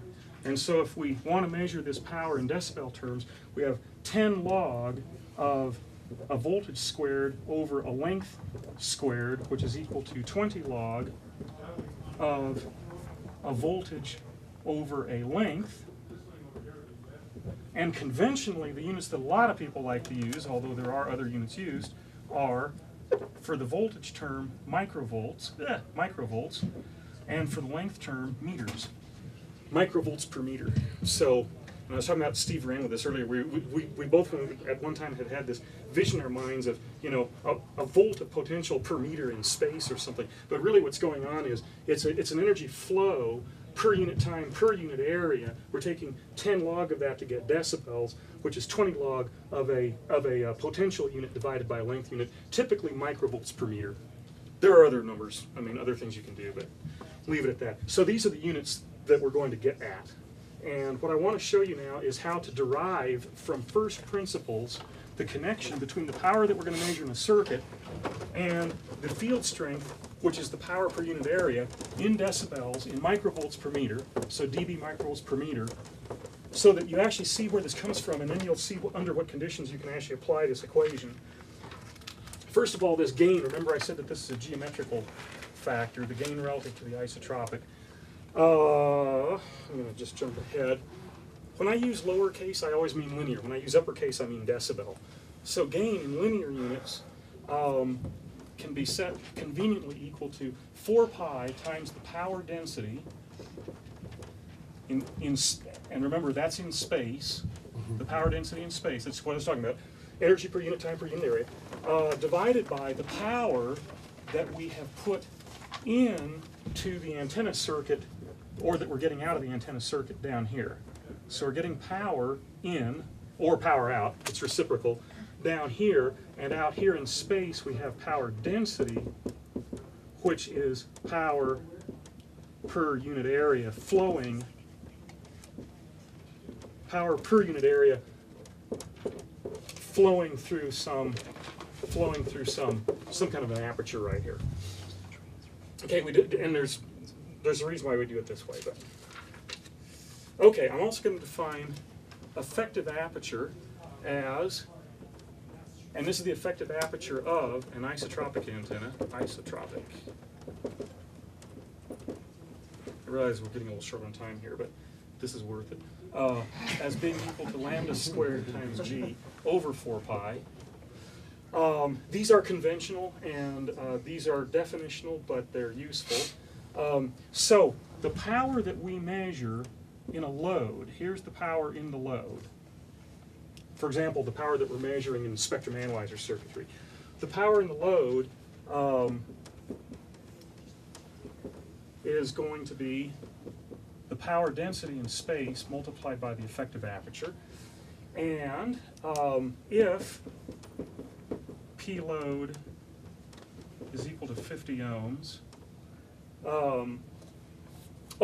and the power in space, I want to rewrite this, P load is measured in 50 ohms. The power density in space is measured in, how many ohms? 377. Right, 377. Isn't that cool? Free space is not empty. Free space has a characteristic impedance of 377 ohms. Free space can be treated like a 377 ohm impedance line. And by the way, given that our measurement circuitry, the measurement circuitry that we're using is usually 50 ohms, other devices other than spectrum analyzers or typical test measurement equipment you buy may not have 50 ohm impedance. Some devices have 300 ohm impedance, some devices have 75 ohm impedance, etc. We're going to do this on the basis that the circuit is 50 ohms and that space out here has a characteristic impedance of 377 ohms. That'll turn out to be critical. In this sense, the antenna, electrically speaking, behaves as an impedance matching device between 50 ohms in a circuit and 377 ohms in free space. That's what the antenna is. It's an impedance matcher. Cool. Which also has a weird, interesting spatial gain characteristic. Okay, so assume that we're measuring these two this way. Then what happens is the power in the load is going to be equal to the voltage squared in the load divided by 50 ohms. The power density in space is going to be equal to this voltage squared in space divided by 377 ohms, and so the ratio of P load over the density in space, of course, must be equal to 377 over 50. So bear in mind that I'm running out of a little bit of space here.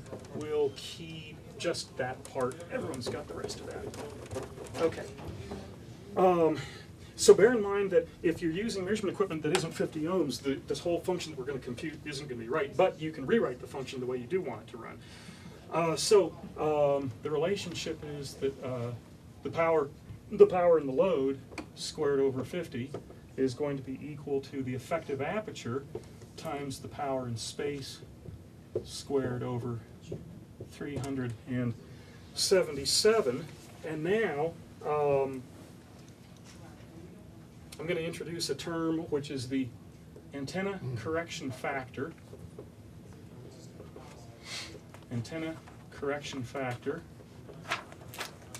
This is going to come up because sometimes some antennas are characterized in terms of antenna correction factor, which is equal to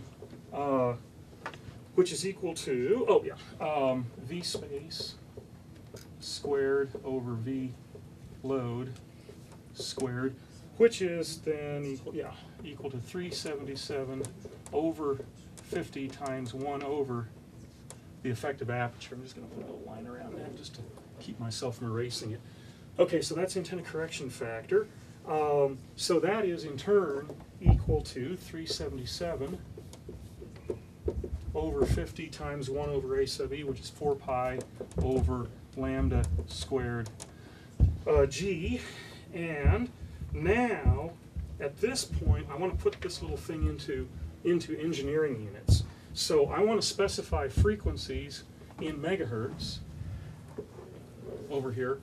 And that means that this antenna correction factor is equal to 377 over 50 times 4 pi, just bring that down, times 1 over lambda squared g.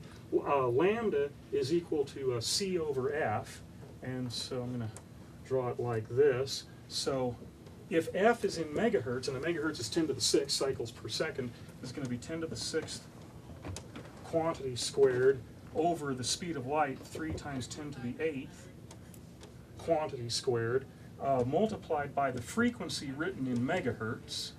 That's how I write it anyway. Frequency in megahertz times 1 over the antenna gain, where the antenna gain is, and this is a linear equation, so this is the antenna gain in linear terms.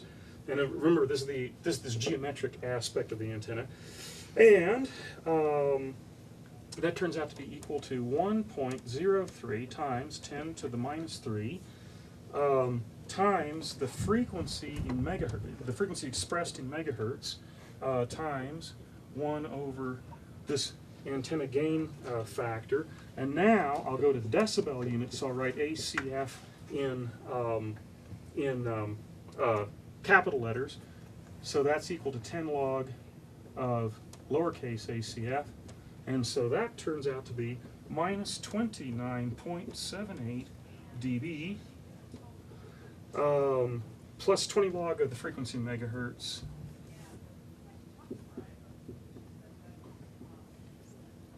minus 10 log of G. So you'll see this thing come up. Well, this is where it comes from. Remember, though, that this is all predicated on a circuit load of 50 ohms and the assumption that you're working in free space with an impedance of 377 ohms. Is everybody okay if I erase this part on the far left over here? Okay. Now, just continuing our way along. I want to skip ahead a little here. Okay, so P load. So the power in the load is equal to lambda squared G times the voltage in space, quantity squared, over 4 pi times 377. I'm sure I didn't. Yeah, that's okay. Okay, and remember again, lambda is equal to C over F. The frequency is equal to 10 to the 6th times the frequency in megahertz. And C is equal to 3 times 10 to the 8, of course, meters per second. We'll do this in SI units. So again, we're going to put this power in the load into engineering units.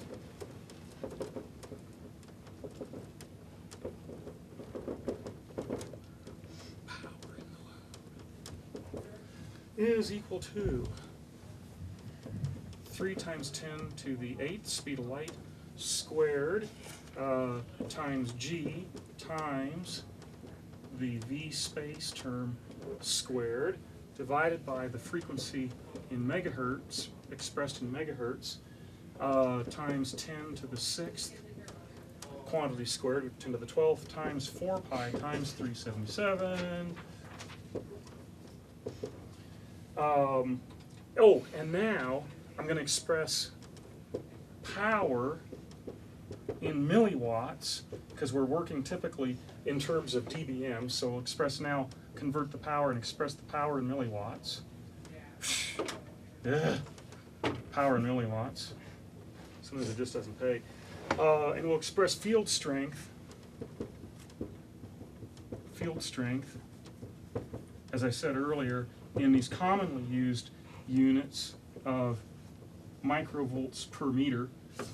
Right. Yeah. Is the frequency squared? It should be, let's see, lambda squared, so it should be so it should be c squared over frequency squared. So where I have lambda squared here, that's equal to c squared over frequency squared. Yeah, and the P, you don't have. I don't have the square. Oh, yeah, sorry, you're right. Yes, thanks, Teresa. Yeah, frequency in megahertz squared, right, yeah, thanks. Yeah, thanks. Okay, so the power and load.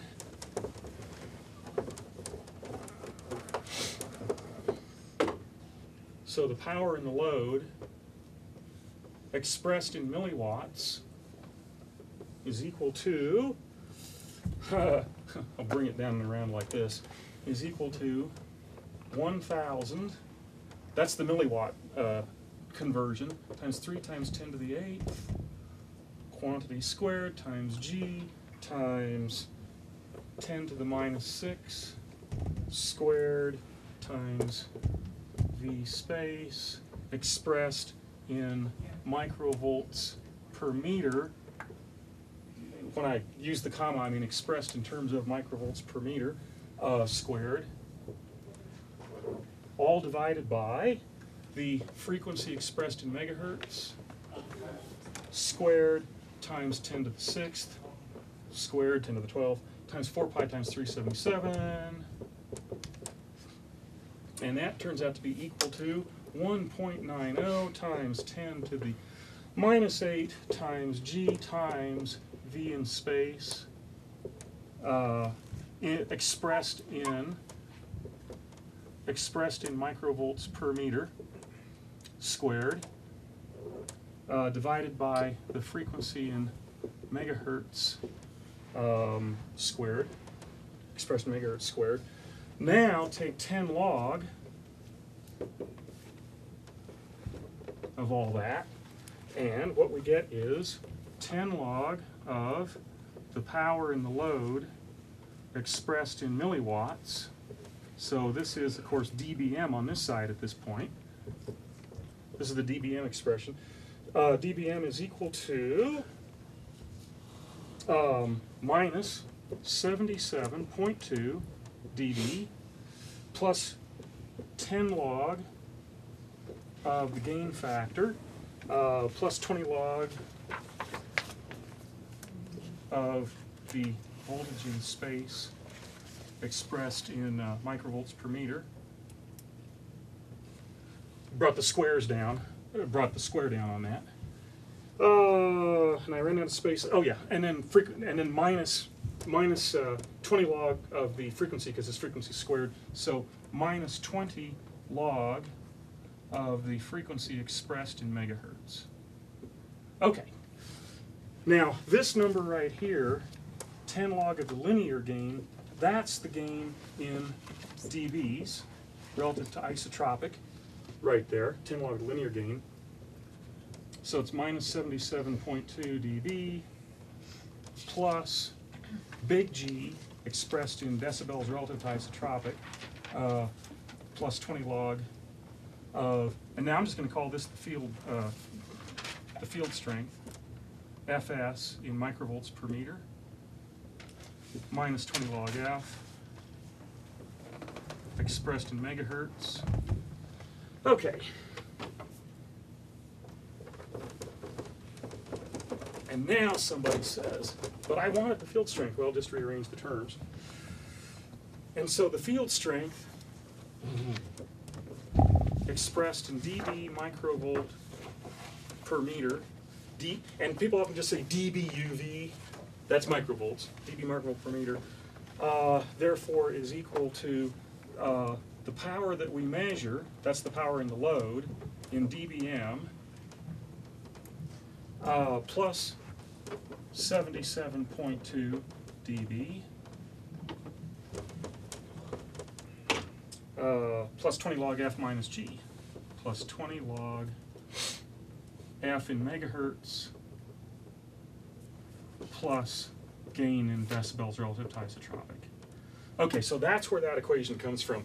You probably remember seeing this term and so forth. Remember that this is predicated, however, on that original assumption that the measurement circuit's 50 ohms. But if you ever had a different measurement circuit, you could adapt this equation to a different impedance. You just have to go back up through the math and work out for 300 ohms or 75 ohms or whatever that other thing is. In fact, you don't even have to be in free space. I guess you could do it in water or something.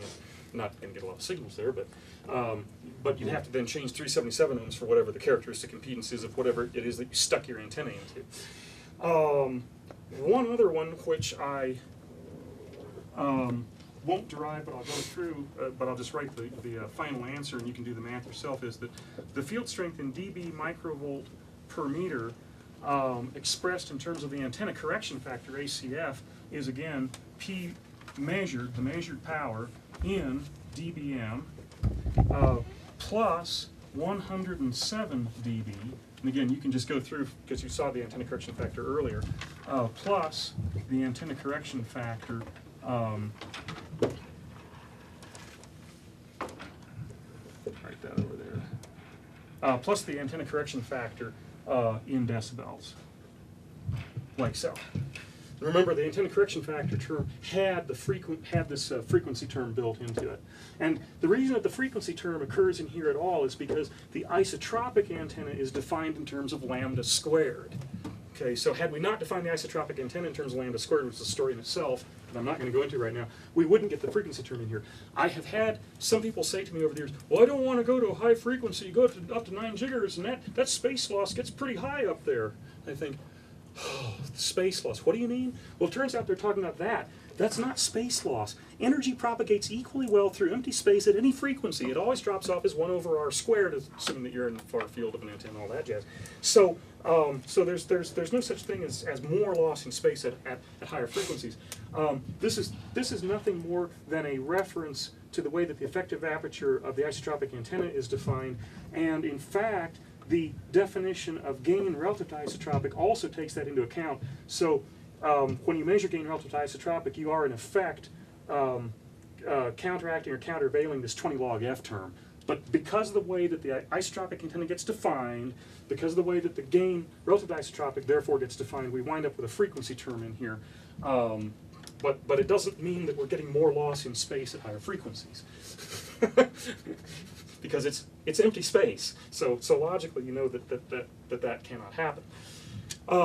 So suppose that we had a measured power level on a signal like we were looking at just now that was minus 80 dBm. So we'd say the field strength is equal to minus 80 dBm plus 100. Oh, sorry, I'll go up to here. Plus 77.2 because we're going to do this in terms of the gain of the antenna. Plus 77.2, 77.2 dB. Plus 20 log of the frequency in megahertz, and the frequency in megahertz is 100. That's why I picked that number. I haven't actually done this. We'll see how it works. Plus, we figured the antenna gain is about 6 dB over isotropic, negating the fact that it was stuck into a window. Imagine it were. Okay, so minus 80 plus 77 is basically minus 3. The log of 100 is 2 times 20 is 40, so that's minus 3 plus 40, so that is about plus 37 at that point. Plus 37 plus 6, so 43. So I get an answer for this example that is equal to plus 43 dB microvolts, dB microvolts per meter, where that antenna was positioned. Just an example for how to work through it. Now, with antennas, you might characterize your own antenna for gain over isotropic or for antenna correction factor, but more commonly what you'll get with an antenna when you buy it is some kind of a chart that lists frequency, gain relative to isotropic, and maybe or maybe not antenna correction factor. And so you'll get all these entries in this table. And so for some frequency, like 100 megahertz, they'll say gain is, you name it, plus 10 dB over isotropic, antenna correction factor is the number. And so depending upon whether you have a gain factor or an antenna correction factor or both, you can use one or the other of these two equations or both. You'll get the same result either way. because as we see, the antenna correction factor is related to the gain. So you don't really have 2 degrees of freedom here. You've got 1 degree of freedom here. Just depends on how they want to express it. Sometimes they do it both ways. It all depends. But now, the reason I want to go through this with, so people could see where these 2 equations actually originate, so that you know under what conditions you can actually apply them. 50 ohms in the measurement circuitry, 377 ohms in free space, and you see how to derive them, and you could always adapt them over to some other measurement impedance. And now presumably you won't make the freshman physics mistake of sticking the wrong units in or using the thing under some bad assumption, regarding your measurement circuitry or whatever. Bear in mind too, when people say they have a field strength meter, to my knowledge, there is no way to directly measure the power flow per unit area through space, other than maybe if you use some kind of a bolometer. I've never done that myself. Other than using some kind of a bolometer type setup, you're going to have to measure the power in a circuit and use your knowledge of the antenna gain, the antenna being this impedance matching device between a certain free space, to derive or infer the field strength that must have been impinging. You don't get to really sit there and measure directly. The field strength meters that I've seen don't do it directly either. They, again, measure power, or more to the point, voltage squared, in some circuitry, and they build them with an antenna that they say you have to use. And the reason you have to use that antenna is because they already worked it out inside the machine to give you a certain field strength, given that the antenna that you're using has a certain gain. That's why they don't want you to use a different antenna on your field strength meter. It's not that that antenna is especially, special, but they think they know what the gain was, and they built that factor into their little conversion equation that they have inside the field strength meter. And so then the meter magically seems to read out dB microns per meter, or whatever the units might be that they want to give you. But really all they've done is to calibrate the line from the antenna down to the meter, and they have assumed that the antenna does have a certain gain. And they've also assumed that you've turned it, if it's a directional antenna, such that the signal you're trying to measure was actually in the main beam of that antenna. Well, the other thing implicit too, Frank, is that when you get a number, you have your calibration certificate or whatever with Right. your antenna, is that they're assuming that antenna's been calibrated in a free space environment. So Right. they have this antenna correction factor, Right. they relate to a free space Oh. parameter. And you get into a real environment like taping to your window and things like that, and all bets are off. All at bets that are off. point. Good point, Bob. And another one in connection with that I would mention also is, not only, do you have to use the antenna under the conditions in which they calibrate it, namely free space and so forth. Be aware that antennas are typically calibrated sometimes in a near field, and are given a near field calibration factor. They may also be given a far field. There is a relationship between near field and far field of an antenna via the Fourier transform, but the long and the short of it is you need to read this table carefully to see under what conditions that antenna was being calibrated, and whether this is a calibration done 2 meters from the antenna, a calibration 3 meters, a calibration, what's going It on. assumes a plane wave. Yeah. They do assume a plane wave. Yeah. Well, not necessarily, No, no, but you've also got a thing is those charts are made for a calibrated antenna. If the antennas are mass produced, they only check so many. 1 in 100, 1 in 1,000, maybe 1 in never. We calibrated the first one, and the rest we think match. Yeah. And again, it may come down to whether you want to do a metrology measurement versus whether you want to do something else, versus whether all of your other uncertainties pretty much swamp up 1 dB uncertainty, maybe, or 2, or whatever on the antenna, as the case might be. So I'm sorry this went on for 2 hours, but at least we got through how to measure power for signals where you get a 10 log distribution, a 20 log distribution. We looked at some real signals. We derived the equations for getting field strength as a function of power in a circuit. And any other comments or questions at this point, because we're coming right up on exactly 2 hours.